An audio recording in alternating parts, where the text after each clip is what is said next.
ખટંપાના સરપંચ ખોટી રીતના જમીન પચાવવાના મુદ્દે આજ રોજ કલેક્ટરને આવેદનપત્ર આપવામાં આવ્યું। ખટંપાના સરપંચ કમલેશભાઈ ચીમનભાઈ વાણંદ અને તેમના પુત્ર તેમજ પરિવાર દ્વારા ગામમાં લીધેલ જમીન માલિક સાથે મારામારી કરેલ તેમજ તેમના પરિવારના સભ્યો પણ ઝઘડો કરેલ અને પેપર સાથે નવી કલેક્ટર કચેરી ખાતે નગીનભાઈ માલિક તેમજ તેમના પરિવાર સાથે રાખી કલેક્ટરશ્રીને આવેદનપત્ર આપવામાં આવ્યું।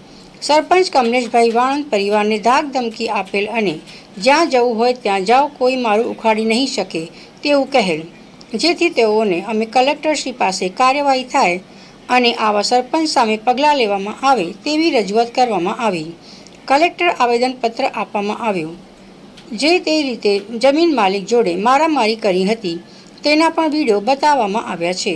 કમલેશ વારન છે તે વખતે બોર્ડ લગાવવા ગયા, ભાઈ આલેલા આ ભાઈનું નામ કહી ગયા, આ ભાઈનું નામ તમને આપવા ગયા, તૈયારીમાં કીધું કે તમારી જમીન છે, અત્યાર સુધી શું કરતા પણ અમારી જમીન તો અમે ભલે મૂકી રાખી પણ તમારો જે કબજો છે તો છોડો તમે, અમારો કબજો તો ના છોડો ને, અમારે કાયદેસરી તમને બતાવો છે તો કાયદેસરી કરે છે તો તમે છોડો કબજો, અને પહેલાનું લખાણ બાધા કરે તમારી પાસે છે તો બીજું કઈ બતાવો તમે। હા, ખોટી રીતના જમીન પટાવવા માંગે છે અને એવું પૂછો કાયદેસર તમે લડવું તો લડી લો, તો અમે અત્યારે કહેવાય અમારે તો ન્યાય જોઈએ, બસ। હા, તમારે જે કરવું તો કરો, અમારે ન્યાય જોઈએ, બસ।